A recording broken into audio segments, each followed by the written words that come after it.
King of comedy.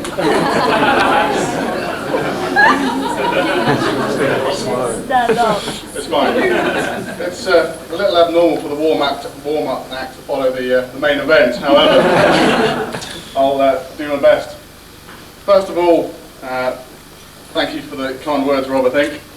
I'll get my revenge shortly. On behalf of the bridesmaids, thank you, and myself, thank you for inviting us to partake in your wedding and to be involved in the level that we were. I'd just like to say, I think everyone will agree, they both look stunning. Liz, you look fantastic. Sophie, not only do you look like a princess, but so far you've behaved like one.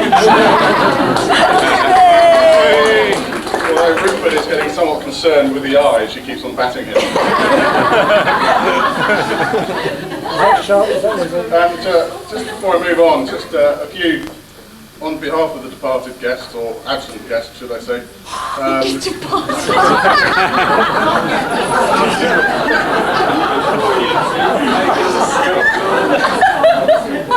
Trust me, that'll be the first of many. To Robert and Charlotte, we are thinking of you both always, from Granny B and Great Aunt Minor.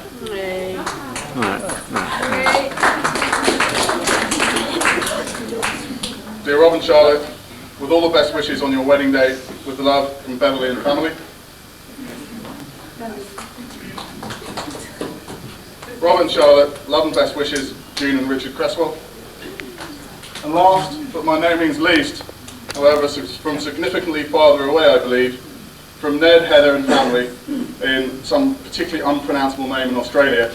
Go on, try it. To Mamura. Taramara. I told you I couldn't say it, I did offer not to. Congratulations and best wishes for your future happiness from your Aussie relations. Anyway, I move on. Rob has already alluded to the fact that I missed the engagement party, I missed the stag night, I missed the rehearsal. In fact, funny you should say that. First line says, crap best man. Anyway, we move on. Rob also accused me of being somewhat disorganised, which I thought was a little bit unfair because sadly it was through work commitments, right up until the point when I arrived yesterday and realised that I'd left my speech in my briefcase, which I don't have with me. So as you can see, it's well prepared. But in fact, I should say even less. That's my speech, because Rob was sufficiently concerned in the pub last night, decided to write me one. And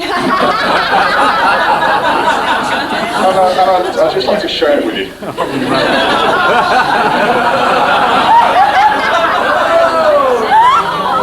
Sounds good. Rob is great. Rob is really slim. Rob's wife is gorgeous. Rob is the best motorcyclist in the world. Rob is handsome. Hamish is okay, Titus is okay, Rupert is okay, Steve is a git.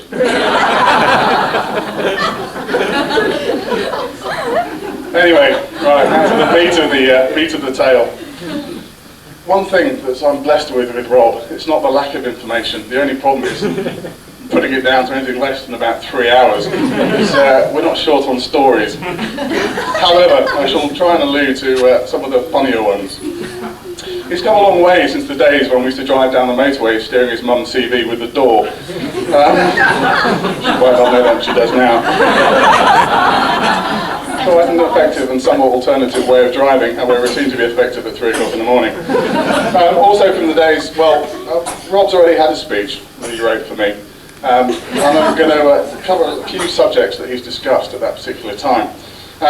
Although he also has a penchant for removing his clothes at the earliest opportunity of public occasion, so please beware. I think this started at an earlier and relatively tender age, when in the barbecue we had, I think it was Caroline's birthday, beautiful summer's day, right up to the point when the heavens opened and it burst with rain. So at that point Rob said, well, that's fantastic, I'm stinking a bit. So took all his clothes off and had a shower outside in front of about 35 guests. Sadly, Titus and I joined him, but we stopped there. Now something that may shock you, especially the younger brethren who know him quite well. There was a time, he's going to kill me for saying this, however, There was a time, at about 16 years of age, Rob, almost in tears, declared to me, "I'm never going to have a girlfriend."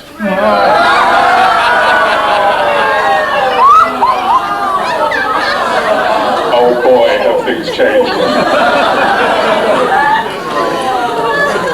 It's now moved on to such classic chat-up lines as on my stag night we were leaving the nightclub, which was on a boat, and walking along a gangplank, and there was an attractive young maiden sitting next to a couple who were enjoying one another's company, shall we say. So at 2 o'clock in the morning, smooth as a cucumber, he walks up and says, "That's a little bit offside, do you think we should join them?" And they did.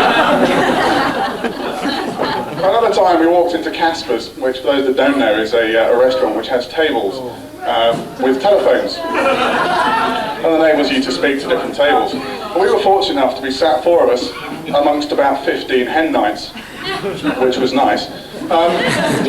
However, Rob declared shortly that he was going to get this entire restaurant dancing. He went, yeah, nice one, Rob.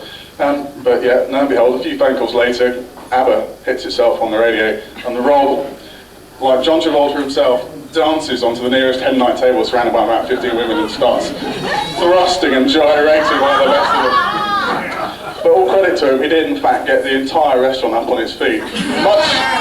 Much to the distress of the staff, who went round in shades of panic, but all credit to the man. He's a bit of an exhibitionist, but when he parties, he can party. Anyway, back to this penchant for taking your clothes off.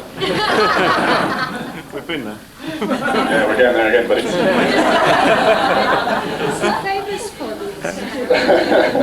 Yes. Rob was in Wales motorbiking. Now, how do you get from a motorbike to being naked?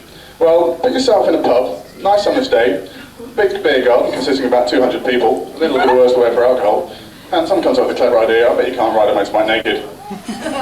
Rob did, and then proceeded to drive by the side of this pub on his nice big Honda CBR 900 on just great motorbike. Naked, nothing apart from his birthday suit, his helmet and some plimsolls. But it doesn't stop there. He wasn't satisfied with that, he ensured a photograph was taken for prosperity.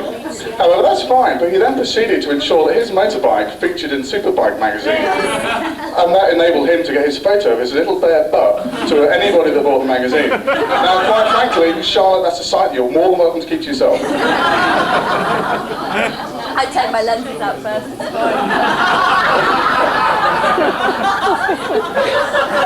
It's fine. I can say I think a blindfold would be better. Now, just a few other little anecdotes.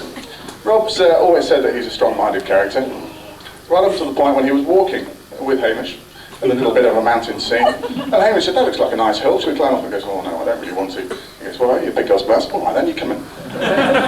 Off he went, and he proceeded to trot up this mountain. And he got a little way up it, and then thought, "Oh, this is a bit nasty actually. I don't want to go any further." "Hamish, I'm stuck." At which point, Hamish had to stand behind him and hold his ankles and carry him up the rest of the hill. It wasn't so bad, it was only 50 feet high. Only small. That's an excuse. And there was a time in Bristol, sadly I missed the occasion, a particularly crowded pub one evening when he'd recently arrived there, that a woman approached him and started to be sort of entertaining his company. He thought this was really quite good. Very early in the conversation, she told him how much she liked tall men, which is a bit of a shock, at which point he said how much he liked small hands, but that's another story.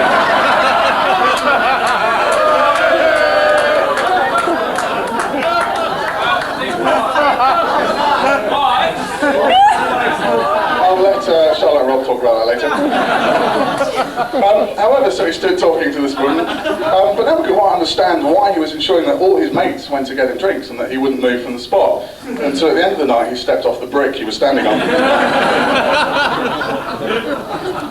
So, anyway, just a few things finally. There was another thing. I'm fortunate enough in my career to spend quite a lot of time flying, and I have a little wee daughter. And I made a habit of every time I was coming home from work to fly to my house.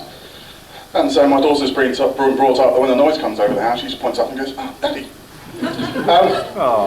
Which is sweet. However, as far as I'm not at home much at the moment, my daughter, every time she thinks I live in an airplane, so any noise, Daddy. Now I think possibly if Rob was lucky enough to have some children, which I think quite possibly may come on the way, we shall see. Swing State later.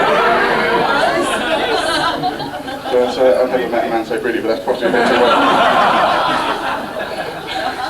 That could be more information than you need to know. I wondered if possibly, if he was away and he had a little child, he could get a similar response if people with somewhat more swollen midriffs were to walk past. However, Must get very cold in that glass house. hey, it's alright, I'm happy with my shave. However, I just one more story. Rob's old flat before I met Charlotte was quite a sight. You'd walk in and you walk up the stairs, and on the right there'd be a windsurfing sail. You'd turn the corner and there'd be swimming trunks, fins, crash helmet. You go a little bit further up the next flight of stairs and there'd be posters of windsurfing and sailing and tennis rackets and squash rackets, hill walking boots, wetsuit discarded subtly in the corner. This man was as man can be. In his new flat, what do we get? A lilac sofa and flowers.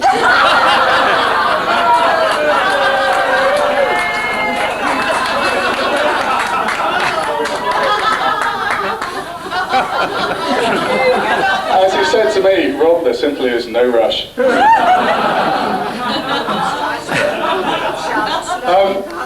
But on a serious note, there's a few things I think I should share with you. For those that don't know already, Rob's parents today, in the church they're in, got married 32 years ago in the very same church, which I think is pretty unique. So congratulations to all of you. And the other thing is, alright, whiskies later. Let's see who can party harder, shall we? Since Rob met Charlotte, the fellow's been walking around with a smile on his face like it's Christmas every day. It is. And if you could have seen the way those two looked at each other when they pitched up next to each other at the aisle, I tell you, it was priceless. I think we're fairly privileged to all be standing here today with such a fantastic couple. They're a unique pair, and I have no doubt that if we can follow their example for the future and continue, and everyone can smile like they do, the life and the world would be a far better place. So please, for everybody, raise your glasses. Rob and Charlotte forever. Robert Charlotte.